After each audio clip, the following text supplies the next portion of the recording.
Bienvenue dans le module 2 de chimie, à la deuxième leçon qui s'appelle État d'équilibre d'un système chimique. On va commencer d'abord par définir qu'est-ce que c'est que le quotient de réaction. Pour cela, on va le donner dans le cas général, puis dans des cas bien particuliers. Alors, soit la transformation chimique d'équation alpha A plus bêta B en équilibre avec les produits gamma fois C, delta fois D. Les coefficients alpha, bêta, gamma et delta, ce sont les coefficients stoichiométriques. Alors que A et B sont les réactifs, C et D les produits. Le quotient de réaction QR, il est noté QR, associé à la réaction qu'on vient d'écrire, en solution aqueuse est défini par la relation suivante. Le quotient de réaction égale au produit des concentrations des produits C et D à la puissance leur coefficient stoichiométrique sur le produit des concentrations des réactifs à la puissance leur coefficient stoichiométrique. Le quotient de réaction, c'est une valeur sans unité, c'est-à-dire il n'a pas d'unité. Deuxième chose, les concentrations doivent être exprimées en mol par litre lorsqu'on veut calculer le quotient de réaction. Les espèces qu'on doit écrire dans l'expression du quotient de réaction sont les espèces qui sont présentes en solution. On ne met pas dans l'expression du quotient de réaction la concentration du solide, ni celle de l'eau, ni celle des gaz qui ne sont pas dissous dans la solution, tel que par exemple le gaz d'hydrogène qui s'échappe de la solution. On peut donner des exemples dans ce tableau, soit la transformation chimique dans la colonne 1 et dans la colonne 2, on va donner le quotient de réaction. Prenons cette réaction-là. L'eau ne doit pas figurer dans l'expression du quotient de réaction. Sa concentration sera remplacée par le chiffre 1. De même pour les solides et pour les gaz qui ne sont pas dissous dans la solution. Donc le quotient de réaction de cette transformation sera la concentration de H- fois celle de H3O+. Prenons une deuxième transformation chimique, celle de l'acide éthanoïque avec l'eau, qui donne l'ion éthanoate et les ions oxonium. La seule espèce qui ne sera pas écrite dans l'expression du quotient de réaction, c'est celle de l'eau. Donc on aura concentration H3+, fois celle de la base conjuguée sur celle de l'acide. Prenons une réaction d'oxydoréduction où il y a un solide. La concentration du solide ne sera pas écrite dans l'expression du quotient de réaction, il sera remplacé par le chiffre 1. Et on aura 1 sur la concentration du Pb2+, fois la concentration du U- au carré. Un dernier exemple, c'est l'action de l'acide chlorhydrique sur le zinc solide. Le zinc solide, le dihydrogène et l'eau ne vont pas figurer dans la formule de QR. On aura seulement la concentration de Zn2+, sur celle de H3+, au carré. Les autres seront remplacés par le chiffre 1. On va parler maintenant dans le deuxième paragraphe d'une grandeur qui s'appelle la constante d'équilibre. À savoir que le quotient de réaction peut être écrit à n'importe quel instant lors du déroulement de la réaction. C'est-à-dire, on peut l'écrire à l'état initial, à l'état intermédiaire et même à l'état final. Et particulièrement à l'état initial. À l'état initial, on aura toujours la même expression, mais avec les concentrations des produits et des réactifs à l'état initial. Si on n'a pas de produit initialement, ce quotient de réaction sera égal à 0. On verra dans la série d'exercices qu'on peut imaginer une transformation en mélangeant les 4 espèces chimiques. Et à ce moment-là, on peut calculer le quotient de réaction initiale qui sera différent de 0. Mais pour l'instant, on met la concentration du produit. S'il est nul, le quotient est nul. S'il est différent de 0, le quotient sera différent de 0. Il y a aussi le quotient de réaction à l'état d'équilibre. Il s'écrira comme le quotient de réaction initiale, mais en prenant les concentrations à l'état d'équilibre. Et cette valeur du quotient de réaction à l'équilibre est une caractéristique de la réaction chimique. Il possède une valeur constante. Par exemple, si je prends une réaction chimique quelconque et je calcule le quotient de réaction à l'équilibre, il aura toujours la même valeur tant qu'on n'a pas changé de température, même si on change les conditions initiales. Et cette valeur du quotient de réaction à l'équilibre est appelée la constante d'équilibre et elle est notée avec la lettre K. Donc K égale QR à l'équilibre et sera notée de cette façon, de la même façon que le quotient de réaction à l'état initial, mais on prendra les concentrations à l'état d'équilibre. Quelques caractéristiques de la constante d'équilibre. La première caractéristique, c'est que la constante d'équilibre K ne dépend pas de la composition initiale, c'est-à-dire il ne dépend pas de la concentration initiale, contrairement au taux d'avancement final qu'on a déjà vu. Deuxième caractéristique, la constante d'équilibre K dépend de la température. Tant que la température n'a pas changé, la valeur de K ne change pas. Troisième point, K dépend de l'équation chimique, c'est-à-dire dépend de l'équation qu'on écrit. Par exemple, si je prends cette équation-là, j'aurai une constante d'équilibre qui s'écrira C fois D chacun à la puissance le coefficient stoichiométrique sur A fois B chacun à la puissance coefficient stoichiométrique.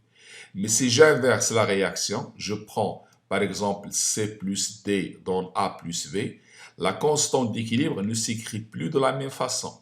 Il s'écrit toujours les membres qui se trouvent à droite sur les membres qui se trouvent à gauche. Donc si on change d'équation chimique, l'expression de K va changer.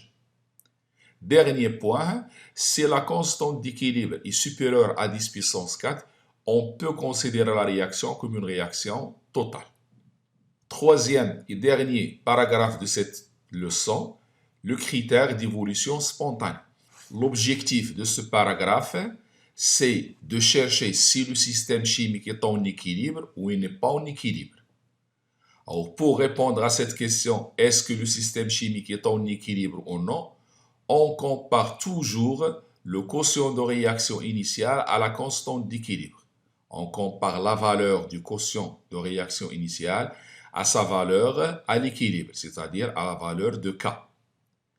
Alors, trois cas peuvent se présenter, c'est-à-dire on peut supposer ou bien on peut trouver trois cas. Le premier cas, on peut trouver que le quotient de réaction initiale égale à la valeur de la constante d'équilibre.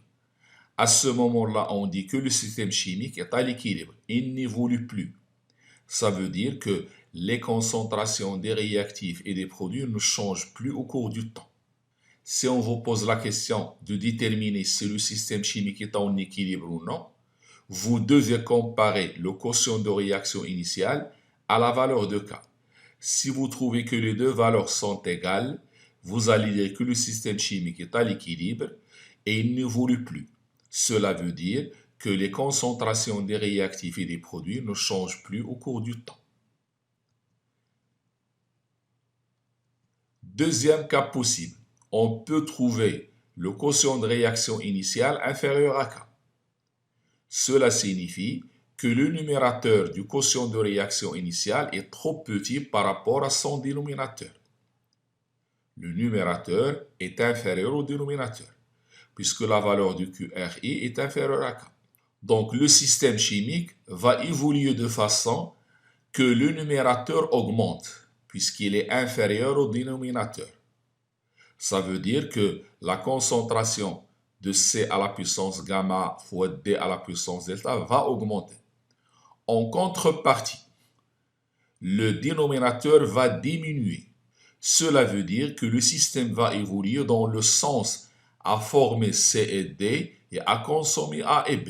Et ceci continuera jusqu'à atteindre la valeur de K. C'est-à-dire que QRI va augmenter jusqu'à atteindre la valeur de K. Une fois la valeur de K atteinte, le système est en équilibre et n'évolue plus.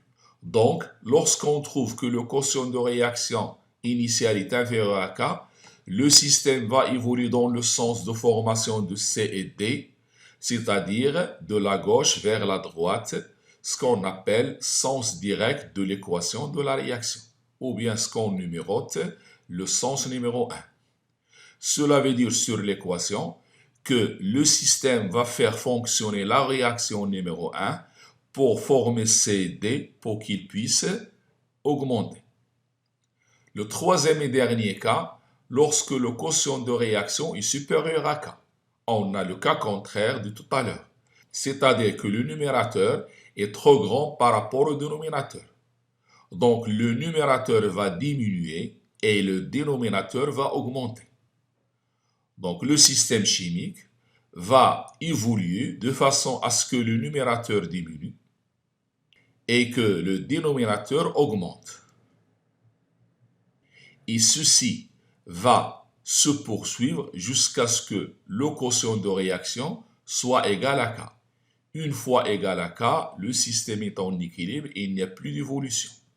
Alors, ça veut dire ici dans ce cas que la réaction, ou bien le système, va favoriser la réaction qui forme A et B et fait disparaître C et D.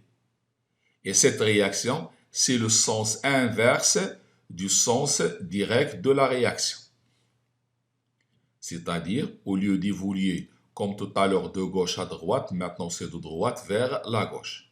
Le sens dans une réaction chimique droite-gauche est appelé sens inverse du sens direct de l'équation de la réaction. On l'appelle aussi le sens de. Sur l'équation, pour diminuer C et D et augmenter A et B, le système va faire fonctionner la réaction 2. Donc il va évoluer dans le sens 2 pour diminuer la valeur du quotient de réaction pour atteindre la valeur de K. On va donner ça sous forme d'un diagramme, soit un axe sur lequel je mets le rapport QRI sur K, ce qu'on appelle le critère d'évolution spontanée. Si cette valeur est égale à 1, ceci veut dire qu'il y a équilibre et il n'y a pas d'évolution du système. C'est-à-dire que la concentration des réactifs et des produits va rester constante. Mais si je trouve que le quotient de réaction sur K est inférieur à 1, c'est-à-dire QRI inférieur à K, à ce moment-là, le système va évoluer dans le sens direct qu'on appelle le sens 1. C'est le sens de gauche vers la droite. Si QRI sur K est supérieur à 1, ça veut dire QRI supérieur à K, le système va évoluer de droite à gauche, c'est-à-dire dans le sens inverse, ou bien sens indirect, ou bien le sens 2. Donc, d'une façon générale, le sens spontané d'évolution d'un système chimique est celui au cours duquel la valeur du quotient de réaction initiale tend vers la valeur de la constante d'équilibre K. Ça veut dire, si je suis ici, ce quotient va diminuer pour atteindre la valeur de K. Donc, il va évoluer de droite à gauche, c'est le sens 2. Si on a cette condition-là, QRI inférieur à K, la valeur de QRI va augmenter pour atteindre la valeur de K, c'est-à-dire pour que le quotient soit égal à 1. Dans ce cas, le système évolue dans le sens direct de gauche à droite, c'est-à-dire le sens 1. C'est la fin de la leçon état d'équilibre d'un système chimique. Merci de votre attention et à la prochaine leçon.